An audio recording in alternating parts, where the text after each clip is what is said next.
Hi guys, அடுத்த வர few வீடியோஸில் நம்ம டிக் டாக் டோ கேம் எப்படி க்ரியேட் பண்ணுறதுன்னு பார்க்கலாம். அண்ட் இந்த டிக் டாக் டோ கேமை பார்த்தீங்கன்னா இது 3 சப்டிவிஷன்ஸாக பிரிக்கப்பட்டிருக்கு. ஃபர்ஸ்ட் சப்டிவிஷனில் நம்ம எப்படி கேம் போர்டை க்ரியேட் பண்ணுறதுன்னு பார்ப்போம். செகண்ட் சப்டிவிஷனில் யூசர் கிட்ட இருந்து இன்புட் வாங்கி அதை போர்டில் எப்படி காமிக்கிறதுன்னு பார்ப்போம். அண்ட் ஃபைனலி தேர்ட் சப்டிவிஷனில் நம்ம கேதர் பண்ண இன்ஃபர்மேஷன் எல்லாத்தையும் வச்சு எப்படி கேமுக்கு ஃபைனல் டச் கொடுத்து அதை எப்படி விளாடுறதுன்னு பார்ப்போம். Okay, let's start. ஸோ இப்போ நம்ம கேம் போர்டு எப்படி கிரியேட் பண்ணுறதுன்னு பார்க்கலாம். நீங்கள் வந்து டிக் டாக் டோ போர்டை பார்த்தீங்கனாலே அது அவுட்லைன் பார்த்தாலே அது 3 rows and 3 columns கண்டெயின் பண்ணி இருக்க மாதிரி தான் இருக்கும்.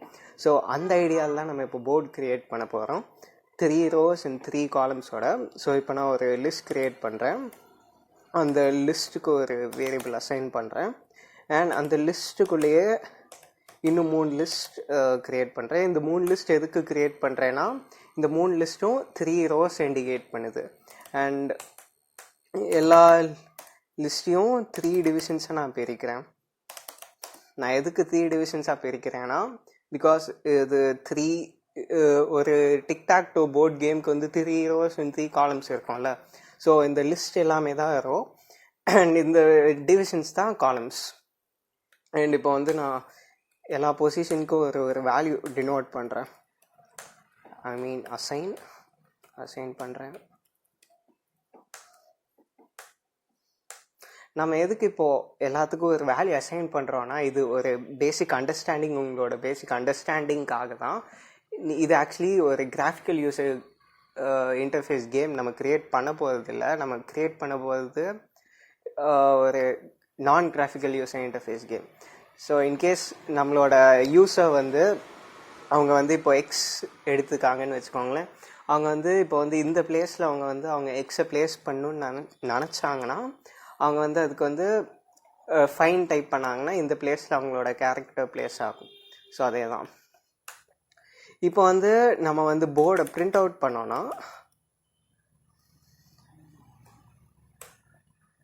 ஓகே, நம்மளுக்கு இப்போ போர்ட் பிரிண்ட் அவுட் பண்ணால் நம்மளுக்கு ஃபுல்லாக ஹரிசாண்டலாக இருக்குது. லைக் 3 columns இருக்குது, பட் ஒன்லி 1 row இருக்குது.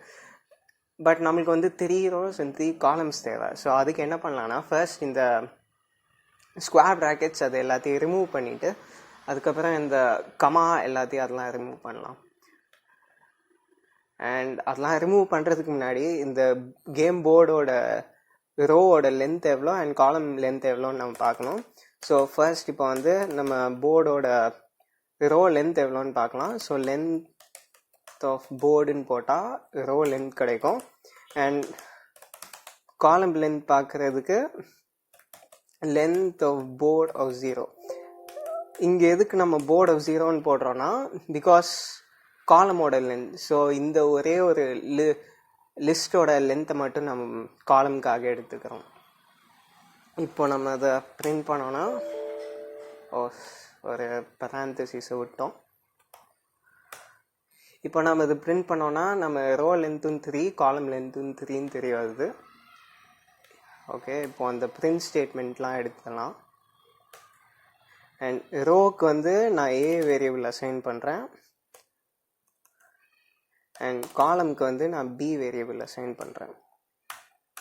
ஓகே, இப்போ நம்ம அந்த ஸ்கொயர் ப்ராக்கெட்ஸையும் கமாஸையும் ரிமூவ் பண்ண ஸ்டெப்ஸ் எடுக்கலாம். இப்போது நான் ஒரு ஃபங்க்ஷன் க்ரியேட் பண்ண போகிறேன் கேம் போர்டுன்னு. பட் ஆக்சுவலி இது நெசசரி இல்லை. பட் இருந்தாலும் உங்கள் கோட் பார்க்க இன்னும் கொஞ்சம் நல்லா இருக்கும், உங்களுக்கும் ஃபர்தர் ப்ராசஸிங்க்கு இன்னும் கொஞ்சம் யூஸ்ஃபுல்லாக இருக்கும் தான் இந்த ஃபங்க்ஷன் க்ரியேட் பண்ணுறேன். இந்த ஃபங்க்ஷன் ஒரு பேராமீட்டர் இருக்குது இந்த ஃபங்க்ஷனுக்கு. ஓகே, இப்போ நான் ஃபார் லூப் வச்சு எல்லா எலிமெண்ட்ஸ்க்கும் ஐட்ரேட் பண்ணுறேன். So for i in range first ரோவோட லென்த், அதுக்கப்புறம் ஃபார் ஜே இன் ரேஞ்ச் காலமோட லென்த். ஸோ இந்த ஃபர்ஸ்ட் ஃபார் லூப்போட அர்த்தம் ஃபார் ஐ இன் ரேஞ்ச் 0லேருந்து இது ஏவோட வேல்யூ 3 இல்லை. ஸோ 0லேருந்து 2 வரைக்கும் போகும் ரேஞ்சு. அண்ட் செகண்டில் 0 பியோட இதுவும் 3, பி வேல்யூ 3. ஸோ 0லேருந்து 2 வரைக்கும் போகும். ஸோ ஃபர்ஸ்ட் பார்த்தீங்கன்னா 0.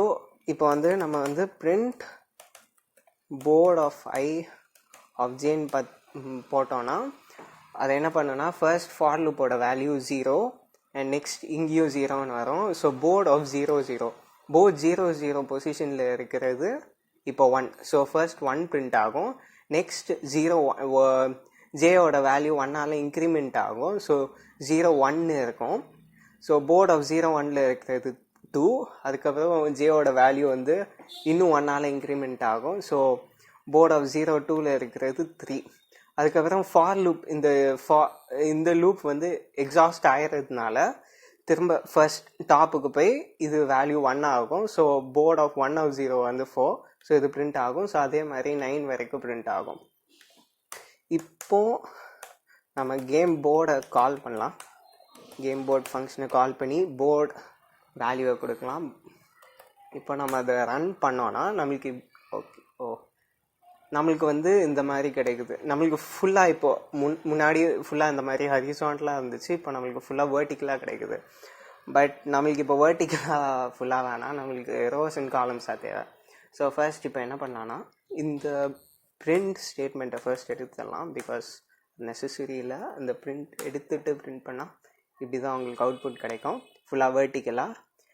இப்போது நம்ம திரும்ப அதை ஹரிசாண்டலாக இந்த கமாஸ் அண்ட் ஸ்கொயர் ப்ராக்கெட்ஸ் இல்லாமல் ஹரிசாண்டலாக பிரிண்ட் பண்ணுறதுக்கு end is equal to double கோட்ஸ்னு போடலாம். இப்போ எதுக்கு நான் end is equal to double கோட்ஸ்னு போடுறேன்னா பிகாஸ் டிஃபால்ட்டாக ஃபார் லூப்பில் வந்து பிரிண்ட் ஆகும்போது எலிமெண்ட்ஸ் வந்து 1க்கு கீழே 1 தான் பிரிண்ட் ஆகும். இப்போ வந்து நீங்கள் எண்ட் வேல்யூ வந்து ஸோ டிஃபால்ட்டாக நியூ லைன் மாதிரி இருக்கும். பட் இப்போ வந்து நம்ம எண்ட் வேல்யூ வந்து புதுசாக அசைன் பண்ணிக்கிறதுனால அது வந்து கீழே போகாமல் பக்கத்தில் அசைன் ஆகிருக்கும். இப்போது நம்ம இந்த ப்ரோக்ராம் ரன் பண்ணோன்னா இந்த மாதிரி இருக்கும். ஓகே, இப்போ வந்து இது ஒரு உங்களோட பேசிக் அண்டர்ஸ்டாண்டிங்காக தான். இப்போ அந்த எண்டு எடுத்துக்கலாம். இல்லை wait, end is equal to double quotes, அது அப்படியே இருக்கட்டும். இப்போ நம்ம என்ன பண்ணணும்னா இப்போ வந்து ஆஃப்டர் எவ்ரி தேர்ட் எலிமெண்ட், அதாவது ஆஃப்டர் 3 அண்ட் ஆஃப்டர் 6 அதுக்கப்புறம் வர எல்லா எலிமெண்ட்ஸும் நியூ லைனுக்கு போகணும். ஸோ 3க்கு அப்புறம் என்ன எலிமெண்ட்ஸ்லாம் வருதுன்னா 4 5 6 7 8 9 இந்த எலிமெண்ட்ஸ் எல்லாமே நியூ லைனுக்கு போகணும். அண்ட் அடுத்த தேர்ட் எலிமெண்ட் வந்து 6. ஸோ 6க்கு அப்புறம் வர்றது 7 8 9. ஸோ இந்த எலிமெண்ட்ஸ் வந்து நியூ லைனுக்கு போகணும். ஸோ அதை நம்ம எப்படி பண்ணுவோன்னா ஸோ print ஃபுல்லாக டேஷஸாக போட்டுக்கலாம். இது எப்போவும் இந்த டேஷஸ் பிரிண்ட் ஆகுனா if i not equal to 0 இருந்துச்சுன்னா இந்த இது பிரிண்ட் ஆகும். பிகாஸ் i 0 இருக்கும்போது பிரிண்ட் பண்ணோன்னா இதுக்கு மேலேயும் ஒரு லைன் பிரிண்ட் ஆகும். பட் அது நம்மளுக்கு நெசசரி இல்லை. ஸோ அதான் இது பிரிண்ட் ஆகும். ஸோ இப்போ வந்து நம்ம பிரிண்ட் பண்ணோன்னா என்ன ஆகும்னா ஃபர்ஸ்ட் இது பிரிண்ட் ஆகி ஸ்பேஸ் ஆகிட்டு 1 2 3 பிரிண்ட் ஆனதுக்கப்புறம் திரும்ப இந்த லைன் பிரிண்ட் ஆகும். ஸோ அது அப்படி நம்மளுக்கு வர வேண்டிய அவசியம் இல்லை.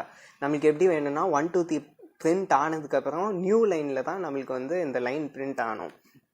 ஸோ நம்ம அதுக்கு என்ன பண்ணுவோன்னா if J is equal to 2, J வந்து 2 இருந்துச்சுன்னா print board of I of j,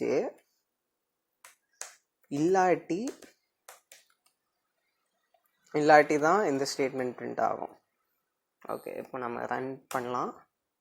okay, பார்க்க இப்போ நம்மளுக்கு லைன்ஸ் ஹரிசாண்டல் லைன்ஸ் கிடச்சிருச்சு. பட் இப்போ வந்து நம்மளுக்கு வந்து இந்த வேர்ட்டிக்கல் லைன் எல்லாம் 1யும் 2யும் செப்பரேட் பண்ணுறதுக்கு ஒரு வேர்ட்டிக்கல் லைன் இருக்கும்ல, அது இல்லை.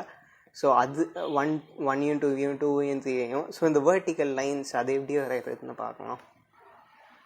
ஸோ இப்போ வந்து அதே மாதிரி தான் இஃப் ஜே வந்து 0 ஆகலைன்னா ஒரு வேர்ட்டிக்கல் லைன் பிரிண்ட் பண்ணுற மாதிரி.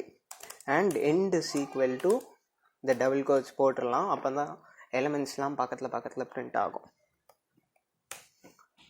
ஓகே, இப்போ நம்ம பிரிண்ட் பண்ணோன்னா நம்மளுக்கு போர்டு லேஅவுட் ஒரு பேசிக் ஐடியா ஆஃப் போர்டு எப்படி இருக்க போகுது, நம்ம கேமில் போர்டு எப்படி இருக்க போகுதுன்னு தெரியுது. உங்களுக்கு வேணால் நீங்கள் இந்த நம்பர்ஸ்க்கு பதிலாக ஸ்ட்ரிங்ஸால் கூட இதை பிளெயின் ஸ்ட்ரிங்ஸால் கூட இதை என்க்ளோஸ் பண்ணலாம். என்க்ளோஸ் பண்ணால் இன்னும் கொஞ்சம் பார்க்க நல்லா இருக்கும்.